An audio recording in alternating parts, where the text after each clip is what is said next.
SS?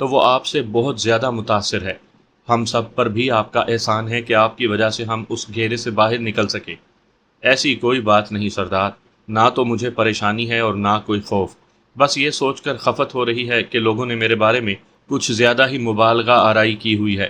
Naushad گل کہہ رہا تھا کہ آپ نے اس کی آنکھوں کے سامنے پلوشہ خان وزیر کے سر پر رکھے گلاس کو نشانہ بنایا تھا، کیا یہ جھوٹ ہے؟ میں جلدی سے بولا، اسے اتفاق ہی کہہ سکتے ہیں۔ وہ مزاحیہ انداز میں بولا، ان کے سردار جہان داد کو اس سر میں 2 کلومیٹر دور سے گولی مارنا یہ بھی اتفاقاً ہوا ہوگا، بلکہ سردار جہاں داد کے سارے مرنے والے ساتھیوں کے سر میں اتفاقی طور پر گولی لگتی رہی ہوگی، اور کل شلوبر اور میام خیل کے سارے آدمی بھی اتفاقی طور پر ہی زخمی ہوتے رہے۔ میں خفیف سا ہوتا ہوا بولا، اچھا چھوڑیں اس موضوع کو، آپ کی سمجھ میں میرا نقطہ نظر نہیں آئے گا۔ اچھا اب تو بتا دیں کہ افغانستان کس سلسلے میں آنا ہوا ہے؟ اس نے موضوع تبدیل کرنے میں دیر نہیں لگائی تھی۔ اپنے کچھ ساتھیوں کی تلاش میں نکلا ہوں، میں نے مجمل سا جواب دیا۔ وہ مزید کوئی سوال کیے اٹھتے ہوئے بولا، آپ آرام کریں، شام کو ملاقات ہوگی، اور میں نے اس بات میں سر ہلا دیا۔ شام کے بجائے سپہر ہی کو شام کے کھانے کا بندوبست ہونے لگا تھا۔ وسیع بیٹھک کے صحن میں الاؤ جلا کر وہ سالم دمبے روسٹ کر رہے تھے۔ اس کے علاوہ بھی مقامی طور پر کئی مقامی پکوان تیار کیے جا رہے تھے، جن میں کابلی پلاؤ اور افغانی کباب وغیرہ شامل تھے۔ اسی دوران نوشاد گل اور گلریز بھی وہاں پہنچ گئے تھے۔ یہ دونوں قبیل خان کے لشکر کا حصہ رہ چکے تھے۔ قبیل خان اور جہاں داد کے قتل کے بعد انہوں نے صنوبر خان کا ساتھ بھی نہیں چھوڑا تھا۔ البتہ صنوبر خان کی موت کے بعد غلام خیل کا کوئی ایسا سردار نہیں بچا تھا جس کے پاس یہ کام کر سکتے، پس کسی اور سردار کے لشکر میں شمولیت اختیار کرنے کے بجائے یہ گاؤں واپس لوٹ آئے تھے۔ دونوں میرے نام اور کام سے اچھی طرح واقف تھے۔ خوشحال خان کے گاؤں میں ہونے والے جرگے میں گلریز مجھے دیکھ چکا تھا، جبکہ نوشاد گل اس وقت قبیل خان کی بیٹھک میں موجود تھا جب میں نے پلوشہ کے سر پر رکھے گلاس کو نشانہ بنایا تھا۔ اس وقت نوشاد گل بڑی مشکل سے پلوشہ کی گولیوں کا نشانہ بننے سے بچ سکا تھا۔ دونوں مجھ سے مصافحہ کر کے بیٹھ گئے۔ ان کے ہمراہ چند اور جوان بھی میرے دائیں بائیں بیٹھ گئے تھے۔ ان کے انداز میں مجھے ایک عقیدت اور مروبیت نظر آ رہی تھی۔ یوں بھی قبائلی علاقے میں اچھے نشانے باز کو بہت عزت کی نگاہ سے دیکھا جاتا ہے کہ ان کی لڑائی کا دار و مدار ہی ہتھیار کے استعمال پر ہے۔ تھوڑی دیر میں تمام بے جھجک ہو کر مجھ سے گپ شپ کر رہے تھے۔ سیلاب خان کی آمد کے بعد چند منچلوں نے میرا نشانہ دیکھنے کی خواہش ظاہر کر دی، جس کی تائید تمام حاضرین محفل کرنے لگے تھے۔ میں نے بھی خواہ مخواہ کی بہانے بازی سے گریز کرتے ہوئے نوشاد گل کے ہاتھ سے سٹائر سنائپر لے لی کہ سٹائر کلاشنکوف سے کئی گنا زیادہ بہتر تھی۔ نوشاد گل کو میں نے بیٹھک کی ایک دیوار کے ساتھ ایک سفید چادر لٹکانے کو کہا۔ اسبات میں سر ہلا کر اس نے ایک آدمی سے چادر لے کر دیوار سے لٹکا دی۔ دوسری دیوار کے ساتھ کھڑے ہو کر میں نے 20 گولیاں تیز رفتاری سے فائر کی۔ جو ہی میں ایک میگزین خالی کرتا، نوشاد گل مجھے بھری میگزین پکڑا دیتا۔ زیادہ تر لوگ اس بات پر حیران تھے کہ اتنی چوڑی چادر پر نشانے بازی کر کے میں کون سی مہارت کا ثبوت دے رہا ہوں، لیکن کسی نے زبان سے یہ کہا نہیں تھا۔ فائر ختم کرتے ہی میں نے تمام کو کہا کہ وہ قریب جا کر چادر کو دیکھیں۔ چادر کے قریب جا کر وہ حیرانی سے چیخ پڑے تھے، کیونکہ چادر پر میں گولیوں کے ذریعے انگریزی زبان میں ایس ایس لکھ چکا تھا، اور ایسا کرنا کسی عام شخص کے لیے ممکن ہی نہیں ہے۔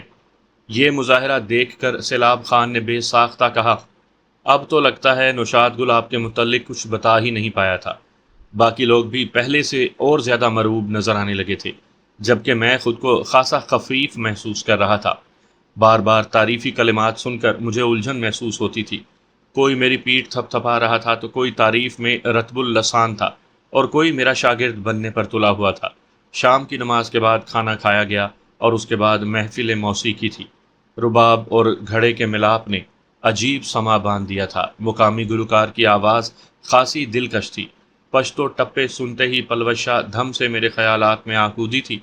پشتو ساز پر تو وہ یوں بھی اتنا خوبصورت اور دلکش رقص کرتی تھی کہ دیکھنے والے سحر زدہ ہو جاتے تھے۔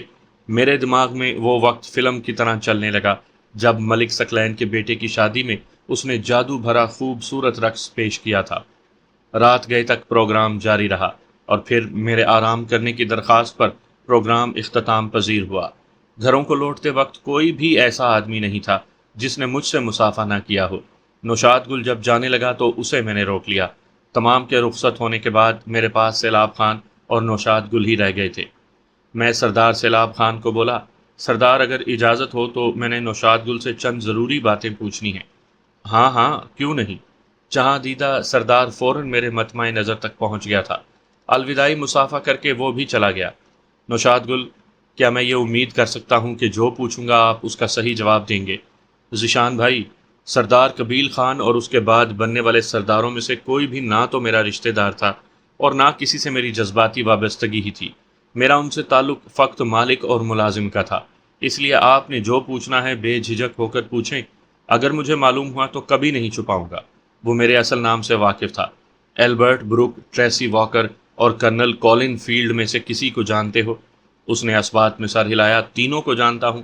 میں نے پرجوش لہجے میں پوچھا، یہ تینوں یا ان میں سے کوئی ایک مجھے کہاں مل سکتا ہے؟ میں نے ایک بار صنوبر خان کے ساتھ ایلبرٹ بروک اور کالی لڑکی کو غزنی میں پہنچایا تھا۔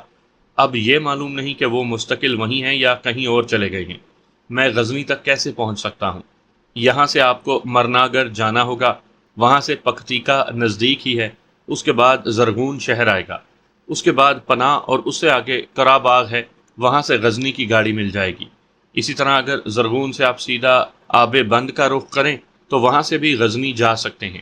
یہ میں سڑک کا راستہ بتا رہا ہوں۔ اگر آپ پکتیکا سے سیدھا غزنی کا رخ کریں تو یہ راستہ مختصر ہے، مگر بڑی سڑک میسر نہیں۔ اس طرف آپ کو کچے پکے راستوں اور پہاڑی علاقے کو عبور کرنا پڑے گا۔ میں نے مزید ضروری معلومات دریافت کیں اور اس کا شکریہ ادا کرتے ہوئے اسے جانے کی اجازت دے دی۔ وہ تمام رات میں نے آگے کی حکمت عملی بناتے گزاری۔ غزنی ایک بڑا شہر تھا اور وہاں امریکن فوج نے اپنی چھاؤنی بنائی ہوئی تھی۔ اس حساس علاقے میں گھسنا اتنا بھی آسان نہیں تھا۔ اس کے لیے مجھے کسی ایسے منصوبے کی ضرورت تھی جس میں غلطی کی گنجائش نہ ہوتی، مگر ایسا صرف سوچا جا سکتا تھا۔ عملی طور پر اگر یہ ناممکن نہیں تو بہت زیادہ دشوار تھا۔ سب سے بڑھ کر میں نے کسی کو جان سے نہیں مارنا تھا کہ دور سے گولی چلا کر اپنا کام کر لیتا۔ مجھے تو ان کے کیمپ میں گھس کر اپنی بے گناہی کے ثبوت ڈھونڈنا تھے۔ یہ سراسر جاسوسوں والا کام تھا۔ گو ایک سنائپر کو وقت پڑنے پر ہر کام کرنا پڑتا ہے، لیکن پھر بھی نشانے بازی اور مار دھار سے جاسوسی ایک الگ کام تھا۔ صبح ناشتے وغیرہ سے فارغ ہو کر میں نے سیلاب خان کو کہہ کر کاغذ پین منگوایا اور نوشاد گل سے سنی ہوئی معلومات کو ایک نقشے کی صورت میں کاغذ پر اتار لیا۔ راستے کے لیے کھانے پینے کی چیزیں سفری تھیلے میں ڈال کر میں جانے کے لیے تیار تھا۔ اس وقت تک نوشاد گل اور چند اور جوان بھی پہنچ گئے تھے۔ میں تمام کی میت میں چلتا ہوا غزنی خیل سے باہر نکلا اور ان سے الوداعی معانقہ کر کے غزنی خیل سے غزنی کی طرف روانہ ہو گیا۔ خان قلعے کو میں پیچھے چھوڑ آیا تھا۔ اب مرناگر سے ہوتے ہوئے میں نے پکتیکا پہنچنا تھا۔ مرناگر سے پکتیکا کے لیے گاڑی بھی مل جاتی تھی، لیکن گاڑی میں سفر کرنے میں یہ قباحت تھی کہ میں کلاشنکوف ساتھ نہیں لے جا سکتا تھا۔ غزنی خیل سے شمال کی جانب ایک چوڑے نالے میں کلومیٹر 1.5 چلنے کے بعد مجھے مغرب کی طرف مڑنا تھا۔ موسم تقریباً صاف تھا۔ شمالی جانب ہلکے ہلکے بادل نظر آ رہے تھے اور بظاہر بارش یا برف باری کا کوئی امکان نہیں تھا، لیکن اس کے ساتھ میں اس بات سے بھی واقف تھا کہ بادلوں کو اکٹھا ہونے میں اتنی دیر نہیں لگتی تھی۔ اس موسم کے ہاتھوں میں ایک بار پہلے بھی مرتے مرتے بچا تھا۔ اب میں اس موسم پر بالکل بھی اعتبار نہیں کر سکتا تھا۔ میرا پختہ ارادہ تھا کہ موسم کے ذرا سا بھی خراب ہونے پر میں بغیر سفر جاری رکھے کسی پناہ گاہ میں گھس جاؤں گا۔ سردی کافی بڑھ گئی تھی، دسمبر شروع ہونے والا تھا اور دسمبر کی شروعات کے ساتھ ہی پہاڑی علاقے میں مزید برف باری ہونے کا امکان تھا۔ نالا موڑ مڑتے ہی ہلکی ہلکی اترائی شروع ہو گئی تھی۔ موڑ مڑ کر میں چند قدم ہی لے پایا تھا کہ اچانک کسی نے زوردار آواز میں للکار کر مجھے رکنے کو کہا۔ ایک دم میرے قدم رک گئے تھے۔ آواز کی سمت دیکھنے پر 4 آدمی جھاڑیوں کے جھنڈ سے برآمد ہوتے دکھائی دیے۔ چاروں مسلح تھے۔ یقیناً وہ کسی غلط فہمی کی بنا پر مجھے روک رہے تھے۔ ہتھیار نیچے پھینک دو، ایک کرخت شکل کے لمبے آدمی نے دور ہی سے حکم جاری کیا۔ شاید آپ لوگوں کو کوئی غلط فہمی ہوئی ہے، میں بکواس بند کرو اور ہتھیار نیچے پھینکو۔ اس مرتبہ اس نے کلاشنکوف میری جانب تان کر درست لہجے میں کہا۔ افسوس بھرے انداز میں سر ہلاتے ہوئے میں نے کلاشنکوف نیچے رکھی۔ پیچھے ہو جاؤ، اس نے ہتھیار سے دور ہونے کا اشارہ کیا۔ میں چند قدم لے کر ہتھیار سے دور ہو گیا۔ ان چاروں کے چہرے پر چھائے خشونت بھرے تاثرات مجھے حیران کیے ہوئے تھے۔ لمبے آدمی نے قریب پہنچ کر بغیر شناخت پوچھے گریبان سے پکڑ کر جھٹکا دیتے ہوئے مجھے دور پھینکا۔ تمہارے ساتھ کافی حساب کتاب باقی ہے بے غیرت شخص۔ اس کے لہجے میں شامل غیظ و غضب مجھے حیران کیے دے جا رہا تھا۔ اس کے انداز پر مجھے بھی انتہائی غصہ آیا تھا، لیکن اپنی جانب اٹھی 3 کلاشنکوفوں کی موجودگی میں کوئی خطرہ مول نہیں لے سکتا تھا۔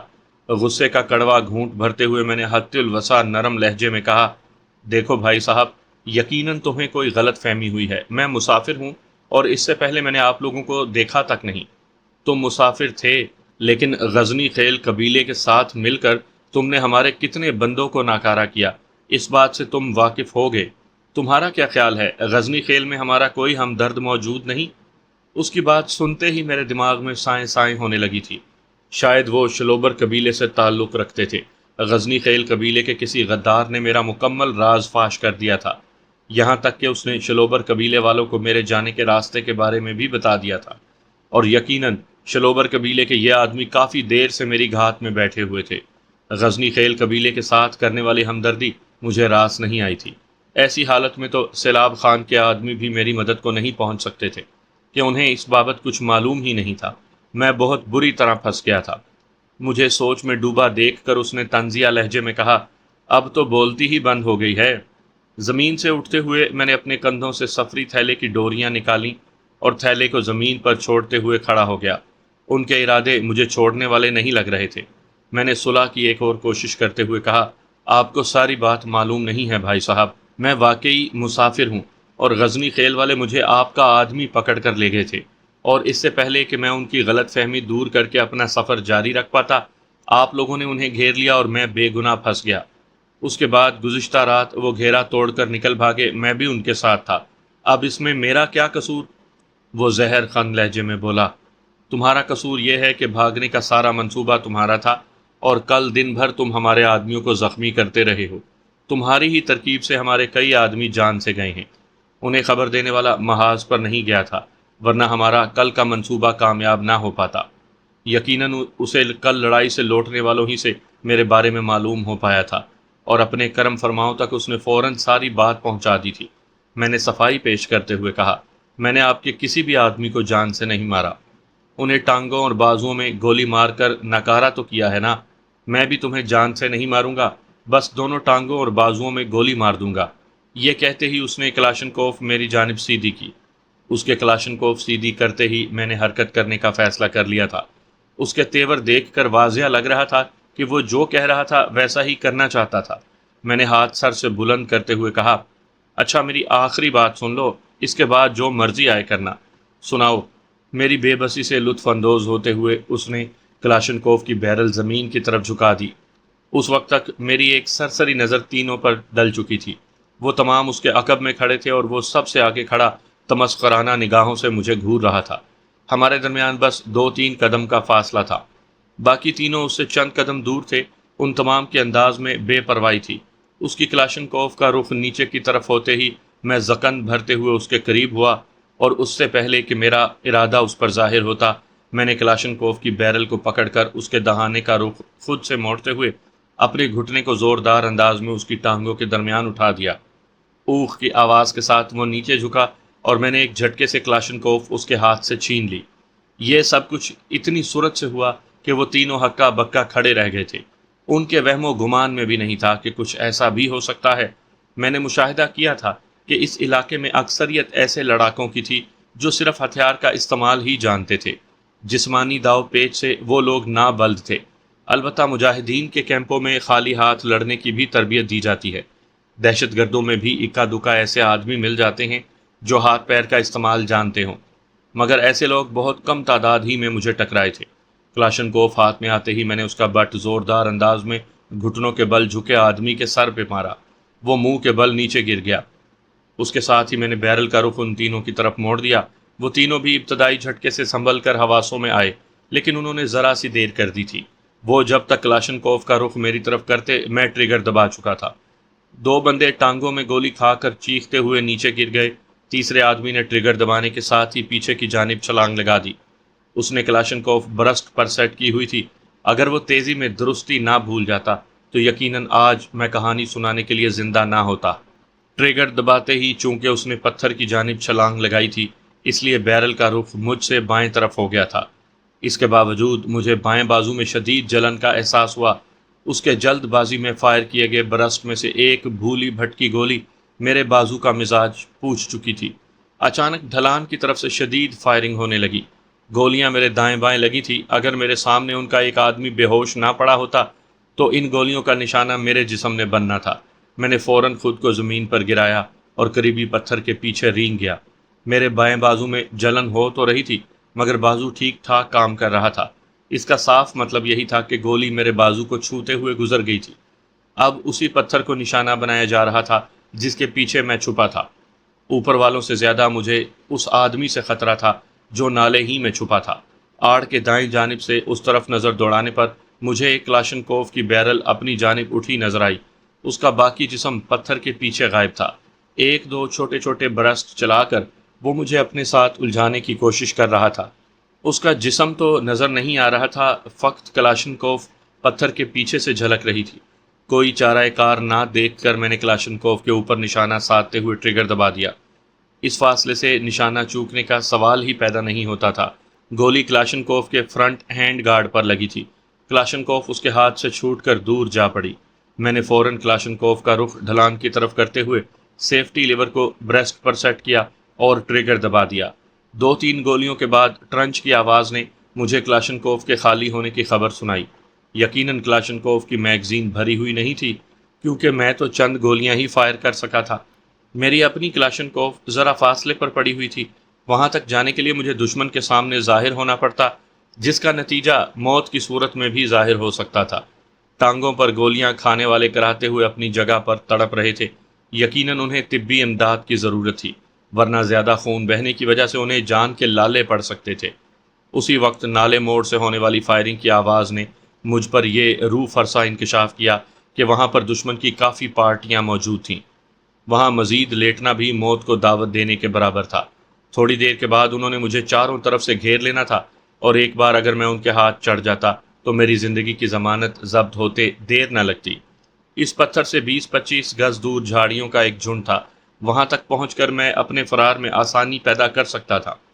جھاڑیوں تک پہنچنے کے لیے مجھے جلدی کرنی تھی، ورنہ دشمن کے نزدیک پہنچنے کے بعد یہ ممکن نہ رہتا۔ دشمن اس لیے بھی دور دور تھے کہ ان کے خیال کے مطابق میں مسلح تھا، جبکہ میں بغیر ایمونیشن کے بالکل بے دست و پا ہو گیا تھا۔ میں ابھی اس صورتحال سے نکلنے کی ذہنی ورزش کر ہی رہا تھا کہ بے ہوش پڑے آدمی کے جسم میں حرکت پیدا ہوئی اور وہ سر جھٹکتے ہوئے اٹھ بیٹھا۔ میری کلاشنکوف اس سے 2-3 قدم دور ہی پڑی تھی۔ میں نے نیفے میں اڑسا 30 بور پستول نکال کر کاک کرتے ہوئے ہاتھ میں پکڑ لیا۔ ہوش میں آتے ہی وہ چند لمحے کنپٹی مسلنے کے بعد زمین پر ہاتھ ٹیکتے ہوئے اٹھنے لگا۔ اسی وقت خطرہ مول لینے کا فیصلہ کرتے ہوئے میں زکن بھر کر پتھر کے پیچھے سے نکلا، اور اس سے پہلے کہ وہ مکمل کھڑا ہو پاتا اس کا دایاں بازو مروڑتے ہوئے میں نے اس کی پیٹھ اپنی چھاتی سے لگا لی۔ پتھر کے عقب میں چھپا وہ آدمی جس کی کلاشنکوف کو میں نے نشانہ بنایا تھا، مجھے اپنے ساتھی کے ساتھ مصروف دیکھ کر اس نے پتھر کے پیچھے سے نکل کر اپنی کلاشنکوف اٹھانا چاہی۔ بائیں ہاتھ سے اپنے اسیر کی کلائی تھامتے ہوئے میں نے دائیں ہاتھ میں پکڑا 30 بور کلاشنکوف کی طرف بڑھنے والے شخص کی طرف سیدھی کی اور ٹریگر دبا دی، مگر گولی فائر نہیں ہوئی تھی۔ اس طرح کے مقامی اسلحے کا سب سے بڑا مسئلہ یہی ہوتا ہے کہ بغیر کسی وجہ کے رک جاتا ہے۔ اس وقت مجھے گلگارے کو تحفہ دیے ہوئے گلاک کی سخت کمی محسوس ہوئی۔ اس بیچاری نے تو اصرار بھی کیا تھا کہ میں پستول اپنے ساتھ لے جاؤں، مگر اس وقت مجھے کسی ایسی صورتحال میں پھنسنے کا گمان نہیں تھا۔ پستول کو نیچے پھینک کر میں نے اسی لمبے آدمی کو ڈھال کی طرح اپنے سامنے پکڑ لیا۔ اس کے ساتھیوں نے چند ہوائی فائر کیے۔ مجھے نشانہ بنانے کی صورت ان کے اپنے آدمی کو پہلے گولی لگتی۔ پتھر کے پیچھے چھپے آدمی نے بھی کلاشنکوف اٹھا کر میری جانب تان لی تھی، لیکن میرے سامنے ان کا ساتھی ڈھال کی صورت میں موجود تھا۔ ایک ہاتھ سے اس کا مروڑا ہوا بازو پکڑ کر دوسرا بازو میں نے اس کی گردن میں ڈالا اور اسے زبردستی اپنے ساتھ کھینچتا ہوا کلاشنکوف کے قریب پہنچ گیا۔ نیچے جھک کر کلاشنکوف اٹھانے کی صورت میں وہ میری گرفت سے نکل جاتا۔ میں نے ایک پاؤں سلنگ میں ڈال کر کلاشنکوف کو دھیرے سے زمین سے اٹھایا۔ اس دوران اس نے مچل کر میری گرفت سے نکلنا چاہا۔ اس کے گلے میں ڈالے ہوئے بازو کے پھندے کو مزید کستے ہوئے میں نے اسے خاموش دھمکی دی۔ کسی اکھڑ سے اکھڑ آدمی کو بھی سمجھانے کے لیے زبان سے زیادہ عملی دھمکی کام آتی ہے۔ اسے بھی معلوم ہو گیا تھا کہ حرکت کرنا اس کی گردن کو ناقابل تلافی نقصان پہنچا سکتا ہے۔ جسم ڈھیلا چھوڑتے ہوئے اس نے تعاون کا اعلان کرتے دیر نہیں کی تھی۔ کلاشنکوف ہاتھ میں آتے ہی میں نے بیرل اس کی پیٹھ سے لگائی اور اس کے گلے سے بازو نکال لیا۔ کلاشنکوف کی سرد بیرل گردن میں پڑے ہوئے بازو سے بھی زیادہ ڈرانے والی بات تھی۔ وہ میرے سامنے بے حس و حرکت کھڑا رہا۔ اس کا دوسرا ساتھی مجھے دھمکیاں دینے لگا، اگر 1 منٹ کے اندر اندر تم غائب نہ ہوئے تو ان دونوں کے ساتھ لیٹے نظر آؤ گے۔ میں نے زمین پر پڑے زخمیوں کی طرف اشارہ کرتے ہوئے دھمکی دی۔ اس نے فوراً ایک بڑے پتھر کے عقب میں آڑ لے لی تھی۔ میرے پاس وقت کم تھا۔ دیر ہونے کی صورت میں ان کے مزید ساتھی پہنچ جاتے اور میرا پکڑا جانا یقینی ہو جاتا۔ اس لمبے آدمی کو اپنے سامنے ڈھال کی طرح رکھ کر میں الٹے قدم پیچھے ہٹنے لگا۔ اس کے ساتھیوں کو میری حکمت عملی سمجھ میں آ گئی تھی۔ انہوں نے مجھے دھمکانے کے لیے تیز فائرنگ شروع کر دی، لیکن ان کی کوئی بھی گولی ان کے ساتھی سے اتصال کیے بغیر مجھ تک نہیں پہنچ سکتی تھی۔ درختوں کے جھنڈ میں گھستے ہی میں دشمن کی تمام پارٹیوں کی نظروں سے اوجھل ہو گیا۔ اپنے قیدی کو میں نے گھٹنوں کے بل بیٹھنے کو کہا۔ بغیر کسی ہیل و حجت کے وہ گھٹنوں کے بل بیٹھ گیا۔ میں نے فوراً کلاشنکوف کے بٹ سے اس کے سر کی مضبوطی کا اندازہ لگانے کی کوشش کی۔ وہ ایک بار پھر منہ کے بل نیچے گر گیا تھا۔ میں مڑ کر بھاگ پڑا۔ ان کے تعاقب سے پہلے میں وہاں سے دور نکل جانا چاہتا تھا۔ وہ گھنی جھاڑیاں میری کافی مددگار ثابت ہو رہی تھی۔ 10-15 منٹ کے بعد ہی میرے کانوں میں تیز فائرنگ کی آواز گونجی۔ یقیناً انہوں نے اپنے بے ہوش ساتھی کو تلاش کر لیا تھا۔ غزنی خیل والی لڑائی کے بعد اس جھڑپ کے دوران بھی میں نے پوری کوشش کی تھی کہ شلوبر کے کسی آدمی کو جان سے نہ ماروں، کیونکہ میں حد الوسع کسی بے گناہ کے خون سے ہاتھ نہیں رنگنا چاہتا تھا، اور اس کوشش میں مجھے خاطر خواہ کامیابی ہوئی تھی۔ گزشتہ روز سے لے کر اب تک شلوبر کا کوئی آدمی میرے ہاتھوں قتل نہیں ہوا تھا۔ البتہ زخمی ہونے والوں کی تعداد 2 درجن کے قریب پہنچ گئی تھی۔ نالے کے درمیان میں درخت موجود نہیں تھے۔ جھاڑیوں کے جھنڈ چونکہ ڈھلان پر تھے، اس لیے مجھے ڈھلان پر ترچھا بھاگنا پڑ رہا تھا۔ فرلانگ بھر دور مجھے ان کے چیخنے چلانے کی آوازیں آ رہی تھیں۔ نہ جانے وہ کیا حکمت عملی تیار کر رہے تھے۔ ان آوازوں پر کان دھرے بغیر میں جھاڑیوں کے درمیان آگے بڑھتا جا رہا تھا۔ آکسیجن لیول کم ہونے کی وجہ سے میرا سانس دھونکنی کی مانند چل رہا تھا۔ دوڑتے دوڑتے میری نظر نالے کے درمیان میں پڑی۔ ان کے 9-10 آدمی نالے کے بیچوں بیچ دوڑتے ہوئے آگے بڑھ رہے تھے۔ ان کا ارادہ مجھ سے آگے بڑھ کر ان جھاڑیوں کے جنگل کو گھیرنے کا تھا۔ اگر ایسا ہو جاتا تو میں نے چوہے دان میں پھنس جانا تھا۔ ایک دم رک کر میں نے ایسی جگہ پر پوزیشن سنبھال لی جہاں سے پورا نالا میری نظروں کے سامنے تھا۔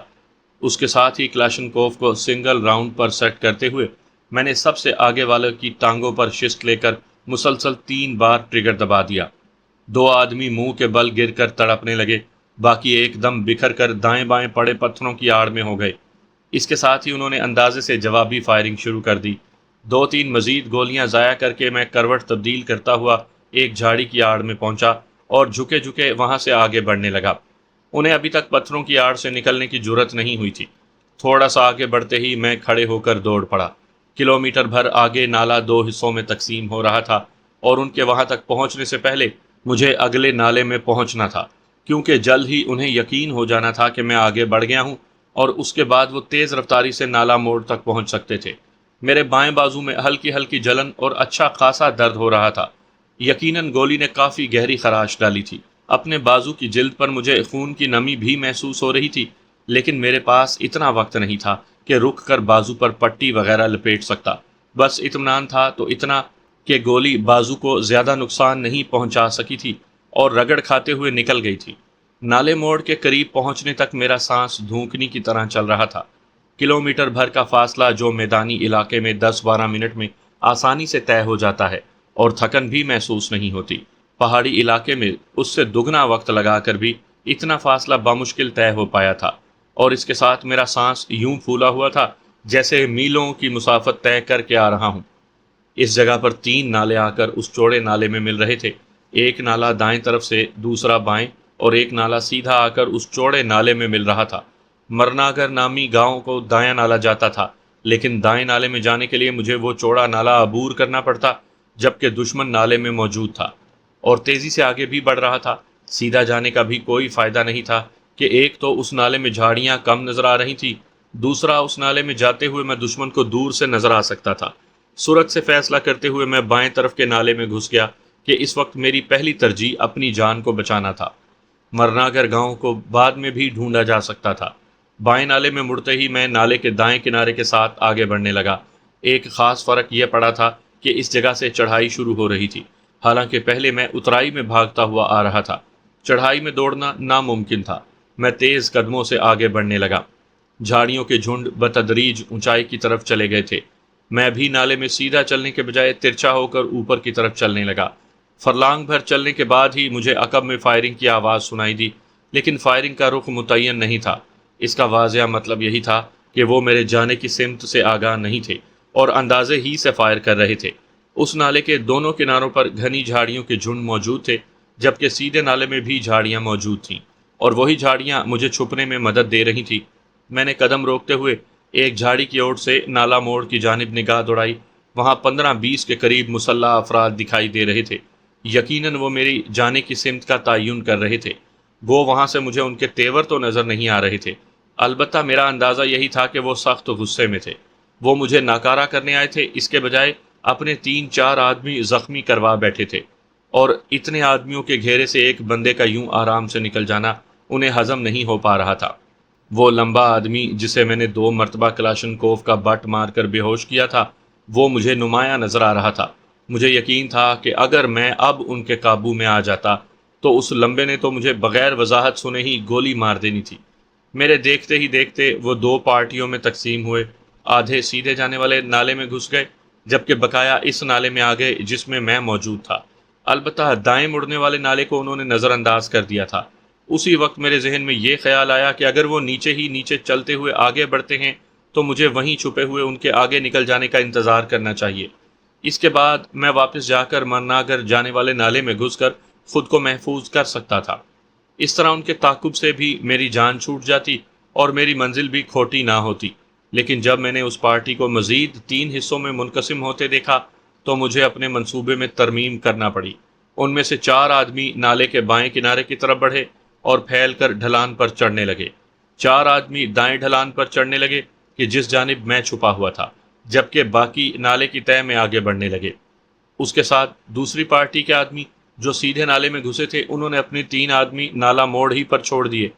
گویا میں کسی طرح اپنی تلاش میں آنے والوں کی نظروں میں سے بچ بھی جاتا تب بھی واپس نہیں جا سکتا تھا۔ اپنے منصوبے پر مٹی ڈالتے ہوئے میں جھاڑیوں کی آڑ میں آگے بڑھنے لگا۔ ان کی نظروں میں آنے سے بچنے کے لیے مجھے اپنی رفتار کم کرنا پڑی تھی۔ اب آگے بڑھنے کے بجائے میں اوپر چڑھنے پر زیادہ توجہ دے رہا تھا۔ 50-60 گز چلنے کے بعد ایک دم چلغوزے کے درختوں کا سلسلہ شروع ہو گیا۔ ان درختوں کی وجہ سے میں زیادہ تیزی سے سفر کر سکتا تھا، کیونکہ اب کھڑا ہونے کے باوجود میں دور سے نظر نہیں آ سکتا تھا۔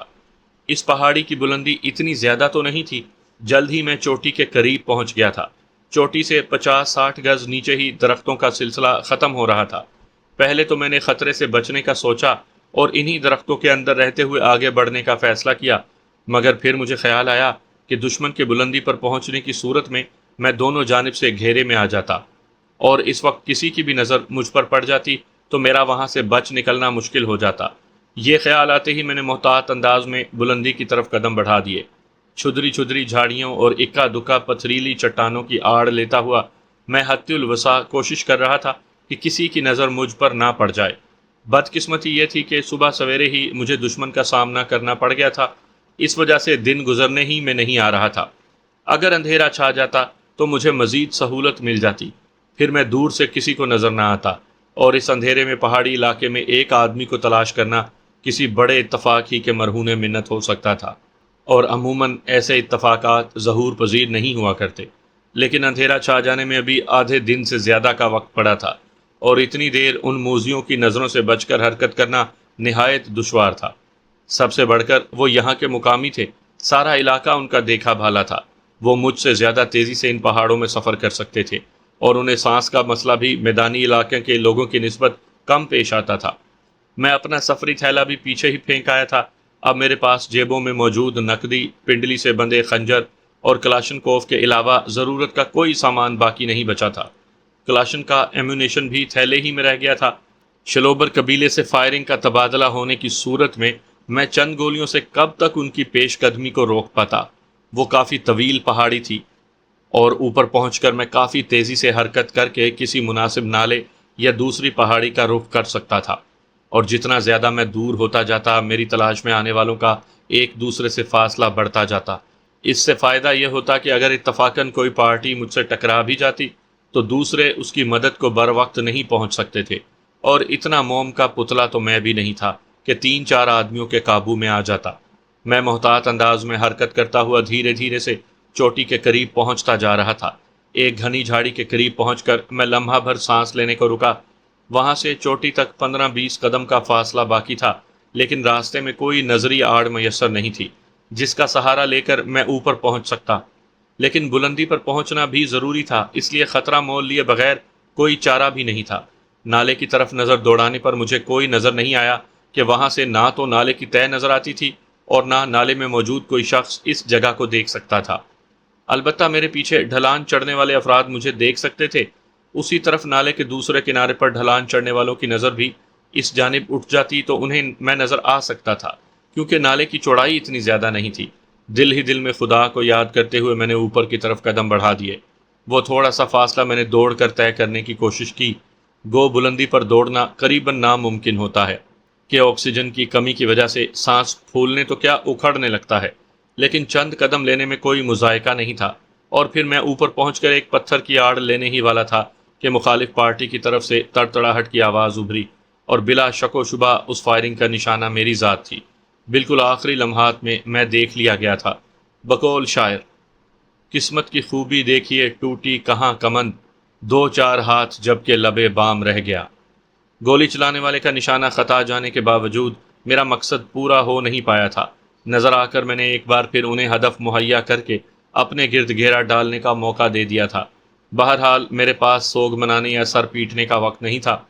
دوسری جانب اترنے کے بجائے میں نے بلندی پر ہی آگے بڑھنا شروع کر دیا۔ وہ پہاڑی 500-600 گز طویل تھی۔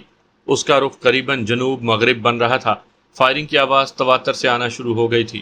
گو اب میں ان کی نظروں سے اوجھل تھا، لیکن ان کی فائرنگ کے باعث دائیں بائیں پھرنے والی تمام پارٹیاں اس جانب متوجہ ہو گئی تھیں۔ اس کے ساتھ لازمی بات ہے انہوں نے یہ بات مخابرے پر بھی دوسری پارٹیوں کو بتا دی ہوگی۔ تھکن محسوس ہونے کے باوجود میری ٹانگوں میں بجلی بھر گئی تھی، اور میں جلد از جلد وہاں سے دور ہو کر کسی ایسی جگہ پر پہنچنا چاہتا تھا جہاں میری تلاش کے لیے انہیں دوبارہ منتشر ہونا پڑ جاتا۔ بائیں جانب موجود نالا اس پہاڑی کے ساتھ ساتھ جنوب مغرب کی جانب مڑ رہا تھا۔ یقیناً نالے کی تہہ میں موجود آدمیوں نے سامنے کی طرف آ کر مجھے پکڑنے کی کوشش کرنی تھی۔ البتہ اس پہاڑی کے دائیں جانب جو 2-3 نالے لگ رہے تھے، میں ان میں سے کسی نالے میں اتر سکتا تھا، اور میں نے ایسا ہی کیا۔ ایک نالا چھوڑ کر دوسرے کے نظر آتے ہی میں ڈھلان اترنے لگا۔ اب میرے قدموں میں پہلے سے زیادہ تیزی آ گئی تھی۔ میں بمشکل 1/3 ڈھلان اتر پایا تھا کہ مجھے عقب میں فائرنگ کی آواز سنائی دی۔ وہ چاروں آدمی جو میرے پیچھے پیچھے اس ڈھلان پر چڑھ رہے تھے، یہ معلوم ہوتے ہی کہ میں بلندی پر ہوں، انہوں نے اوپر پہنچتے دیر نہیں لگائی تھی۔ بہرحال ابھی تک وہ مجھ سے دور تھے، اور اتنے فاصلے سے وہ مجھے نشانہ نہیں بنا سکتے تھے۔ اپنے قدموں میں مزید تیزی لاتے ہوئے میں حد الوسع کسی آڑ کو اپنے عقب میں رکھ کر آگے بڑھتا گیا۔ نالے میں اترنے کے بعد ہی میں اگلی چڑھائی چڑھ سکتا تھا۔ جو ہی میں نالے میں اترا، ایک مرتبہ پھر عقب میں فائر کی آواز سنائی دینے لگی۔ وہ مجھے اپنی نگاہوں سے اوجھل نہیں ہونے دے رہے تھے۔ سامنے کی پہاڑی پر زیادہ درخت نہیں تھے، لیکن اس پر چڑھنے کے علاوہ میرے پاس کوئی چارہ کار نہیں تھا۔ نیچے اترتے وقت ایک اور پریشان کن بات میرے مشاہدے میں آئی تھی کہ جس نالے میں اترا تھا، وہ اس سیدھے نالے سے ٹکرا رہا تھا جہاں شلوبر قبیلے والوں کی دوسری پارٹی میری تلاش میں گئی تھی۔ اس لیے بجائے نالے میں آگے بڑھنے کے میرا بلندی پر پہنچنا ضروری تھا۔ دوڑتے دوڑتے میں یہ سب کچھ طے کر چکا تھا، اس لیے نالے میں رکنے کے بجائے میں نے بلندی کا سفر شروع کر دیا۔ ایک بار پھر میرا سانس پھولنے لگا تھا، لیکن وہ وقت سانس بحال کرنے کا نہیں تھا۔ غزنی خیل قبیلے کے ساتھ ہمدردی کرنا مجھے کچھ زیادہ ہی مہنگا پڑ رہا تھا۔ شلوبر قبیلے والے غزنی خیلوں پر آیا ہوا غصہ مجھ پر نکال رہے تھے، یا شاید ان کی نگاہ میں میرا قصور ناقابل معافی تھا، حالانکہ اپنے تئیں میں نے ان کے کسی آدمی کو موت کے گھاٹ نہیں اتارا تھا، ورنہ بازو یا ٹانگ پر لگنے والی گولی کو سر میں مارنا میرے لیے کوئی مشکل نہیں تھا۔ میری کوشش یہ تھی کہ کسی چٹان، جھاڑی یا درخت وغیرہ کی آڑ لے کر چلوں۔ ان کے نالے میں اترنے تک میں کلاشنکوف کی کارگر رینج سے دور نکل جانا چاہتا تھا، ورنہ نالے میں کھڑے ہو کر وہ مجھے آسانی سے نشانہ بنا لیتے۔ ویسے ایک بات میں سامعین کی معلومات کے لیے پہلے بھی بیان کر چکا ہوں کہ اونچائی اور نشیب میں فائر کرتے وقت کسی بھی ہتھیار کی کارگر رینج بڑھ جایا کرتی ہے، لیکن یہ سنائپروں کا طریقہ کار ہے، اور یہ حساب ایک کلیے کے تحت کیا جاتا ہے۔ عام آدمی اس بات سے واقف نہیں ہوتا۔ پوری کوشش کے باوجود میں مطلوبہ بلندی تک نہیں پہنچ پایا تھا کہ وہ بھاگتے ہوئے نیچے آ رہے تھے۔ میں بمشکل 200 میٹر اوپر پہنچا ہوں گا کہ انہوں نے نالے میں پہنچ کر فائرنگ شروع کر دی۔ فائر کی آواز کانوں میں پڑتے ہی میں فوراً نیچے لیٹ گیا اور ایک قریب پتھر کی آڑ لے کر جوابی فائرنگ کے لیے تیار ہو گیا۔ وہ چاروں بغیر کسی آڑ کا سہارا لیے نالے کے میدان میں کھڑے تھے۔ میری کلاشنکوف کا سیفٹی لیور سنگل راؤنڈ پر سیٹ تھا۔ مطلوبہ رینج لگا کر میں نے شست لے کر درمیانی آدمی کے ٹانگوں کو نشانہ بنایا۔ یوں بھی ان کے رکے ہونے کی وجہ سے وہ آسان ہدف کی صورت اختیار کر گئے تھے۔ لبلبی دباتے ہی مذکورہ آدمی نیچے گر گیا۔ اس کے ساتھ ہی باقی آڑ کی تلاش میں پہاڑی کی جڑ کی طرف بھاگے۔ ان کے چھپنے کا تماشا دیکھنے کے بجائے میں بلندی پر چڑھنے لگا۔ پہاڑی کی جڑ میں چھپنے کی وجہ سے میں بھی ان کی نظروں سے اوجھل ہو گیا تھا اور جلد ہی انہیں اس بات کا احساس ہو جانا تھا، اور میرے گمان کے مطابق تھوڑی دیر بعد ہی ان کی طرف سے فائرنگ شروع ہو گئی۔ وہ نالے کے دوسرے کنارے پر جا کر کسی پتھر وغیرہ کی آڑ لے کر فائرنگ کر رہے تھے۔ اتنی دیر میں مزید دور ہو گیا۔ دائیں بائیں پڑے پتھروں سے ٹکرانے والی گولیوں نے مجھے فوراً ہی یہ باور کروا دیا تھا کہ میں اب تک ان کی رینج ہی میں تھا۔ ایک مرتبہ پھر مناسب آڑ کے پیچھے لیٹ کر میں ان کی طرف متوجہ ہو گیا۔ زخمی آدمی اب تک اسی جگہ پر موجود تھا۔ زمین پر بیٹھ کر وہ اپنی ٹانگ پر کپڑا لپیٹ رہا تھا، کیونکہ خون کے بہاؤ کو روکنے کے لیے یہ کام نہایت ضروری تھا۔ میں اگر چاہتا تو آسانی سے اس کا عدم آباد کا ٹکٹ کٹوا سکتا تھا، لیکن اب تک میں انہیں جان سے مارنے سے گریز کر رہا تھا۔ میں نے فائر کرنے والوں کی پوزیشنوں کا جائزہ لیا۔ 2 آدمی آڑ کے اوپر سے فائر کر رہے تھے اور ان کے سر میں گولی مارنا اتنا مشکل نہیں تھا۔ تیسرا آدمی پتھر کی آڑ کی دائیں جانب سے فائر پر شروع تھا۔ میں نے اسی کے کندھے پر نشانہ سادھ کر فائر کر دیا۔ اس کی چیخ سنتے ہی باقی دونوں مکمل طور پر پتھر کے پیچھے چھپ گئے تھے۔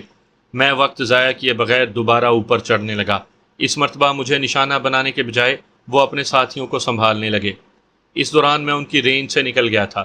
بلندی پر پہنچتے ہی میں نے 2-3 منٹ رک کر سانس سیدھا کیا اور پھر ایک طرف کو بڑھ گیا۔ دشمن نے اوپر چڑھنے کی کوشش نہیں کی تھی۔ 4 میں سے 2 زخمی ہو گئے تھے اور زخمی ساتھیوں کو اکیلا چھوڑ کر انہوں نے میرا تعاقب کرنا مناسب نہیں سمجھا تھا۔ یہ بھی ممکن تھا کہ انہوں نے ریڈیو سیٹ کے ذریعے اپنے دوسرے ساتھیوں کو وہاں بلا لیا ہو۔ میری بلا سے کوئی وجہ بھی تھی، مجھے جلد از جلد وہاں سے دور نکلنا تھا۔ بیٹھے بٹھائے مفت کی مصیبت گلے پڑ گئی تھی۔ نہ روشن خان مجھے اس دن سیلاب خان کے پاس لے جاتا اور نہ میرا سفر کھوٹا ہوتا۔ اس ہنگامے میں پھنسنے پر اگر میرا کوئی فائدہ ہوا تھا تو بس اتنا کہ نوشاد گل کے ذریعے مجھے تھوڑی بہت معلومات مل گئی تھیں، وہ بھی ادھوری سی، کہ وہ ٹریسی اور ایلبرٹ بروک کے ساتھ ایک بار غزنی گیا تھا۔ اب نہ معلوم وہ مستقل وہیں رہتے تھے یا ایک بار ہی کسی وجہ سے وہاں گئے تھے۔ خیر کچھ بھی تھا، اب مجھے ایک بار تو غزنی تک جانا ہی تھا۔ اگر ایلبرٹ مجھے وہاں نہ بھی ملتا تب بھی شاید اس کے بارے کوئی ہلکا سا سراغ مل جاتا۔ ایلبرٹ سے بھی بڑھ کر مجھے میجر جینیفر ہینڈسلے کو تلاش کرنا تھا۔ قوی امید تھی کہ اس معاملے پر وہ میری مدد ضرور کرتی۔ گو اس بارے وہ گزشتہ ملاقات میں سرسری سی معذرت کر چکی تھی، مگر اس وقت میں نے اس پر اتنا زور بھی نہیں دیا تھا۔ یہ بھی ممکن تھا کہ وہ واپس لوٹ چکی ہوتی۔ بہرحال یہ بعد کی باتیں تھیں۔ اس وقت تو مجھے جان بچانے کا مشکل مرحلہ درپیش تھا۔ شلوبر قبیلے کے لوگ پیر تسمہ پا کی طرح میرے پیچھے پڑ گئے تھے۔ میرے تعاقب میں آنے والے گو اس پہاڑی کے نیچے ہی رک گئے تھے، مگر ابھی تک میں خطرے کی حدود سے نہیں نکلا تھا۔ پہاڑی آگے جا کر ایک دوسرے بلند پہاڑ سے مل رہی تھی۔ درمیان میں کوئی نالا وغیرہ بھی نہیں تھا۔ دوسری پہاڑی کی انتہائی بلندی پر مجھے برف کی سفیدی نظر آ رہی تھی۔ میرے پاؤں میں اس وقت سپورٹس شوز تھے۔ گلگارے کے والد شمریز خان کے بوٹ میرے سفری تھیلے ہی میں رہ گئے تھے۔ ایک بار تو میں نے اوپر نہ چڑھنے کا سوچا، کیونکہ برف کی وجہ سے اپنے ساتھ پیش آنے والا حادثہ مجھے بھولا نہیں تھا، لیکن پھر یہ سوچ کر کہ میں نے کون سا وہاں رہنا ہے، اس بلندی کو عبور کر کے آگے گزر جاؤں گا۔ یہ سوچتے ہی میرے قدم ایک بار پھر بلندی کی جانب بڑھ گئے۔ کافی مشکل چڑھائی تھی۔ مجھے صبح سے مسلسل کبھی دوڑنا پڑ رہا تھا اور کبھی چڑھائیاں چڑھنا پڑ رہا تھا۔ ایسی صورت میں تھکن ہونا اچنبے کی بات نہیں تھی۔ البتہ ایسے حالات میں جینا مرنا میرے لیے کوئی نئی بات نہیں تھی۔ ابھی تک مجھ میں کافی جان موجود تھی اور میں اتنا بھی نہیں تھکا تھا کہ گر پڑتا۔ وہاں نصف بلندی تک درخت موجود تھے۔ جوں جوں میں بلند ہوتا گیا، تیز ہوا کے ساتھ سردی بھی بڑھتی گئی۔ گو چڑھائی چڑھتے ہوئے زیادہ مشقت کی وجہ سے پسینہ آ جاتا ہے اور سردی کم ہی لگتی ہے، مگر انسان کو سردی بڑھ جانے کا احساس ضرور ہوتا ہے۔ گھڑی دیکھنے پر سوئیاں ایک کا ہنسا عبور کرتی نظر آئیں۔ مجھے دوڑتے بھاگتے نشیب و فراز عبور کرتے قریباً 5.5 گھنٹے ہو رہے تھے، کیونکہ غزنی خیل سے میں صبح 8 بجے کے قریب روانہ ہوا تھا۔ مزید آدھے گھنٹے کے بعد میں اوپر پہنچ گیا۔ چند لمحے میں سستانے بیٹھا لیکن ٹھنڈی ہوا میرا مزاج پوچھنے لگی۔ آرام کا ارادہ ترک کرتے ہوئے میں کھڑا ہو گیا۔ دوسری جانب نیچے اترنے سے پہلے میں نے پیچھے مڑ کر نگاہ دوڑائی۔ حد نگاہ تک پہاڑی سلسلے نظر آ رہے تھے۔ میرے پاس دوربین موجود نہیں تھی، ورنہ میں اپنے دوستوں کی حرکت دیکھنے کی کوشش ضرور کرتا۔